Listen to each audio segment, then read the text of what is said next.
សូមណែនាំឲ្យស្គាល់ម្នាក់នេះគឺមិនទេ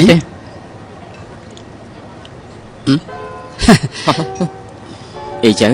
ឯងប្រហែលជាមិនដឹងទេគេចង់ជួបឯងយូរហើយរឿងមនុស្សស្រីមិនដែលឃើញឯងចាប់អារម្មណ៍ដល់ថ្នាក់នេះនោះទេ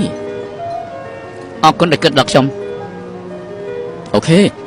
ខ្ញុំធ្វើកិច្ចការធំបានសម្រេចហើយមហាទេពខ្ញុំអញ្ជើញមកឲ្យឯងហើយឡើយគួរនឹងការគ្រប់គ្រងពួកយើងដូចគ្នាដូច្នេះតទៅត្រូវដោះស្រាយគណៈកម្មការក្រុមហ៊ុនចាស់ចាស់របស់អ៊ីឈុនយ៉ាងម៉េចខាងប៉ាឯងគិតថានេះរឿងនេះមិនប្រញាប់ពេកនោះទេតាមសម្រួលទេត្រូវហើយពេលនេះពួកយើងគឺកណ្ដុរ3ក្បាលហើយអ្នកណាជាកណ្ដុរពឹសដូចជាឯងទេអូខេបើអញ្ចឹងពួកយើងគឺពិតជាអ្នកចម្បាំង3នាក់មែនដាវដកចេញពីស្រោមគ្មានឧបសគ្គទេ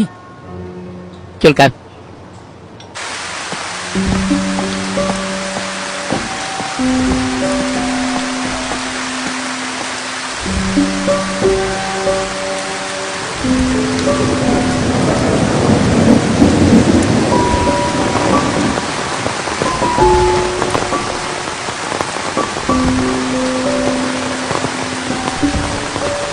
ចេញចៃដល់ណាហើយគេចរាចរណ៍ខ្លះណាស់បងកំពុងតែស្រូវទៅហើយអូខេខ្ញុំនៅចាំតាមទៅខ្លាចថាមិនដឹងថារកខ្ញុំឃើញ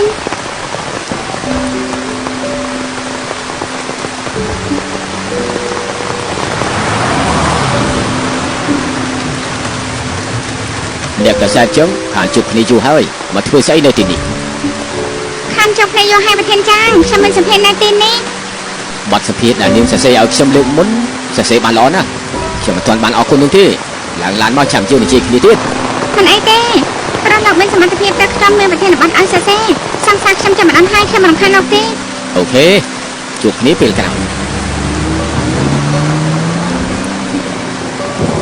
ស្រីមកតែម្នាក់ឯងទេឲ្យខ្ញុំទូនទៅវិញទេព្រៀងខ្លាំងបែបនេះពិបាកហើយឡានណាមិនអីទេអរគុណសង្សារខ្ញុំគេមិនដឹងហើយមានសង្សារហើយមកឈរនៅត្រង់នេះធ្វើអីអ្នកណាថាមានសង្សារឲ្យឈរត្រង់នេះមិនបាន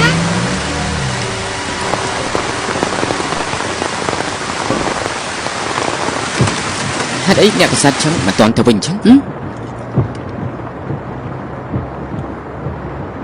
គ្រាន់ខ្ញុំឲ្យអញយកឡានជូននាងទៅវិញនាងប្រាប់ថាមានមនុស្សមកទទួល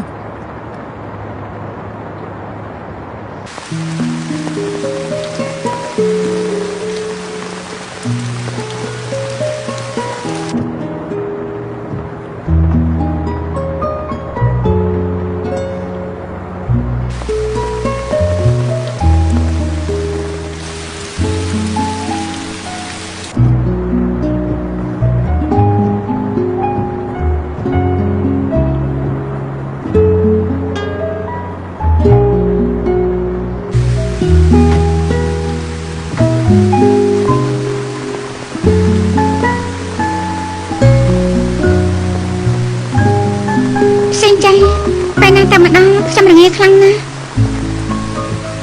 ឬមួយអ្នកដែលមកទទួលនាងមកមិនបានទេជប់បែបនេះផ្លូវនេះនៅមេឃភ្លៀងទៀតគួរតែពិបាកហើយឡើងហើយបាទឡើងទៅ